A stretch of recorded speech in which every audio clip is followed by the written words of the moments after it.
Hello, Alex here, and welcome back to the Beaglington review. Now in this review, I'm going to be looking at this. It's an SR Maunsell Passenger Brake Van C.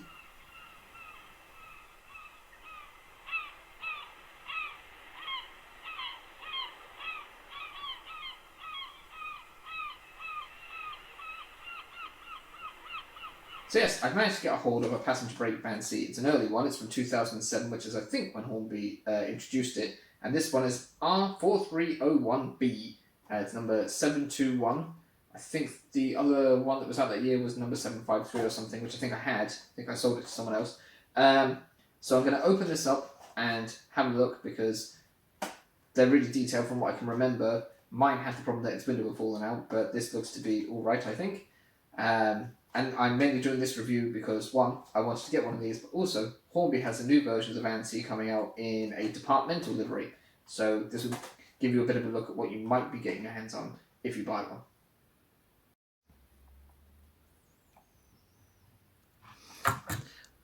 Right, well, I've unboxed her to save time, but here she is.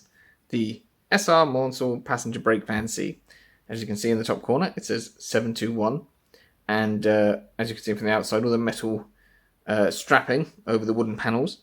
Now, the Van Cs originally were constructed, I think, between something like 1936 and 1941. It might have been earlier than that, but I'm not sure. And they lasted well into the 70s and then some into the 90s, I think. And there are at least two preserved at the Bluebell Railway. And they ran in SR Green, BR Crimson, BR Blue, and then departmental liveries as well, which were probably green. They weighed about 16 tons and were 36 foot long, and they were rated, as you can see from the XP at the end, for, I suppose that's what, express passenger trains, but they mainly worked in sort of like as luggage vehicles and as for newspapers and parcels and things. And the little things on the top here are periscopes, so that the guard could look above the train and see what was happening, I suppose.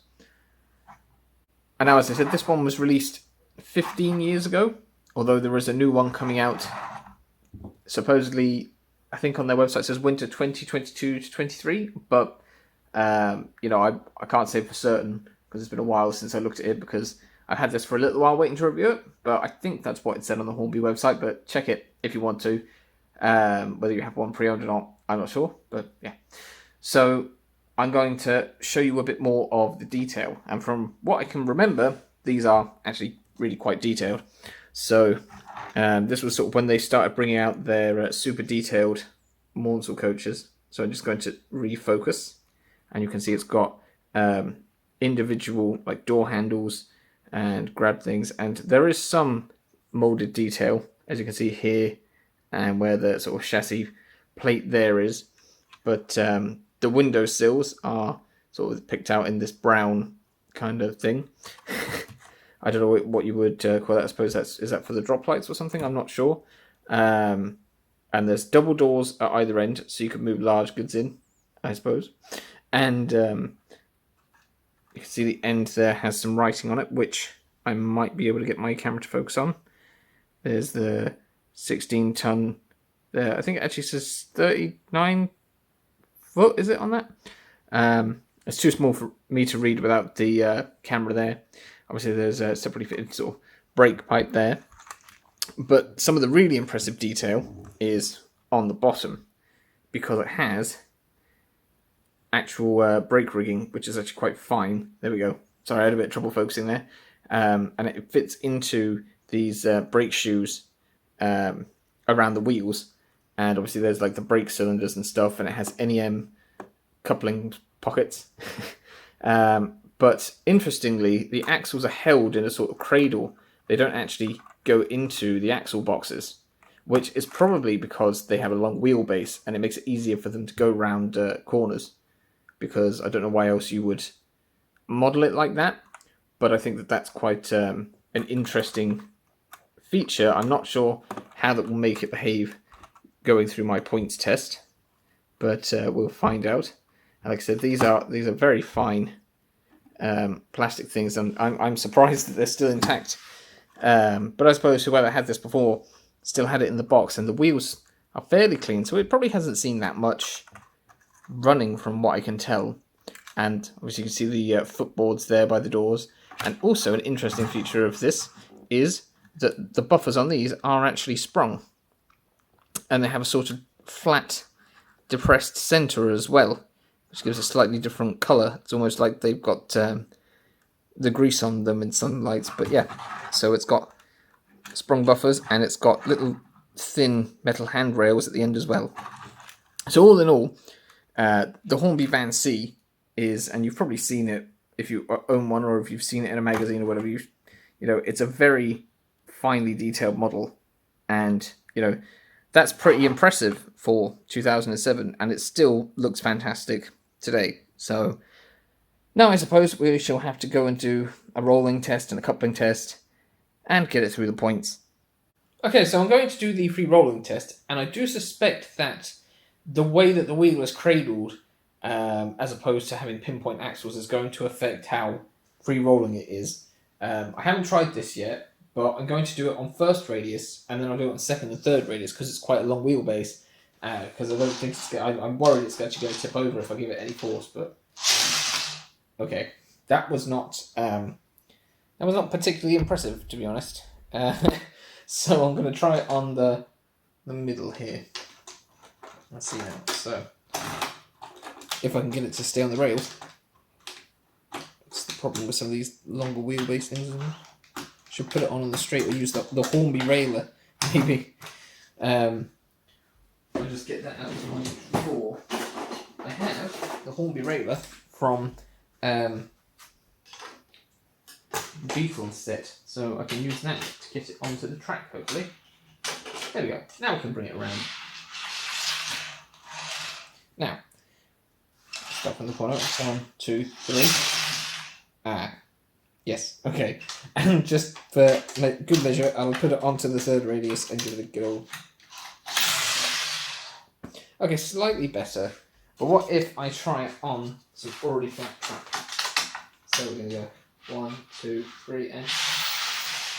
Okay, so no real surprise there that it has issues with corners with a long wheelbase. I think it would have been better if those axles had pinpoints. It would have performed better, but it probably would have a lot more trouble negotiating curves. So you can't mark it really down that much on terms of that. You know, it rolls. It rolls on the straight track. So yeah, I won't criticise it too much until we see how it performs in a train and around the points. But hopefully it should perform lovely. Right, well, this test doesn't really fill me with a whole lot of confidence because of the cornering performance. And if it's got trouble going around the corners normally, I do have concerns about how it's going to go around an S-bend. So I've got the Ruston attached to it because it's a small loco, but it has decent couplings. And usually, it's a pretty reliable runner. So I should be able to get nice and slow through the points and hope that nothing derails. But I'll just make sure it's focused. Yep, looks right. We shall now see how the Van C goes through the points.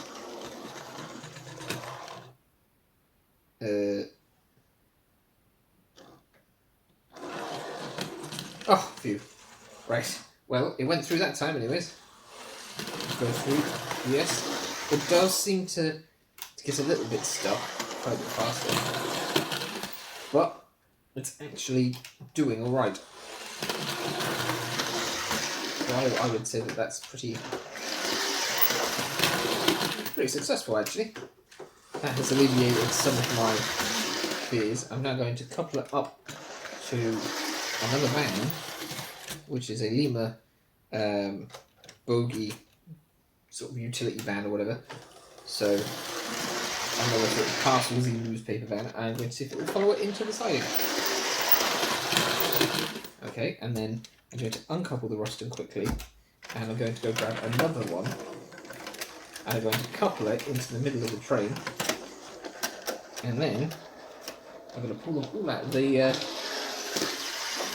siding. So, and if you've seen my earlier videos, you know that some things don't negotiate this S-bend points very well, and I like the idea that it's a sort of an S-bend and it's points because frogs often cause a lot of problems with with rolling stock if they're not brilliant with their axles or whatever. But look at that, nice and smooth in the middle of a train, and off it goes. There you go. I'd say that that is a pass for the points test. Right, well I suppose it's time to get these coupled up to a proper SR Maunsell train. And since the last time I reviewed a Hornby Maunsell product, which was the restaurant coach, I've actually replaced all of the close coupling mechanisms with the old tension locks because it allows me a bit more manoeuvrability with how I couple things up. So I'm now going to reverse the M7 onto the Van C and both of those onto the rest of the train. So we should be set up to go. They're coupled up and then go backwards. And there we go. Give the layout a bit of a nudge. And off we go. Now, it's a bit of a heavy train for the M7, I think. Probably should put that weight back in it. But no, it's pulling it fine. Right, and then on the inside line, I have the Ruston, you saw earlier, with its parcels coach. Okay, and on the middle line we have Edinburgh Castle. It's a blue and grey marked line.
Well, there we have it. The SR Maunsell Van C from Hornby. Would I buy one again? Yes, maybe in a different number. If I didn't have one, I probably would, based on seeing this performance. It's really, really detailed. It's a lovely model. It's aged very well because it's 15 years old and it still looks super detailed. So, you know, the new one that's coming out from Hornby, I'll be interested to see how that does in like magazine reviews and stuff, to see, you know, how the livery is applied to that. But I should expect, based on this, that will be a very nice model. So yes, Van C 721, something I'm probably going to run quite a lot with my Maunsell rake. I probably need to get a more powerful engine for my Maunsell rake as it grows. It'll also look good coupled up in my parcels train as well. So, you know, I can couple it with those other vans that I had it with in the shunting test. So yeah, once again, really pleased. Well done, Hornby. Looking forward to seeing the new one. So thanks again for watching the Beaglington review. Thanks again to my new subscribers. Don't forget, you can like my videos, you can share them to your friends, you can also subscribe with the bubbly thing, and there's also the playlist thing as well, where you can find other Beaglington reviews. So hopefully I'll be back with a new review soon. Thank you very much for watching, and goodbye.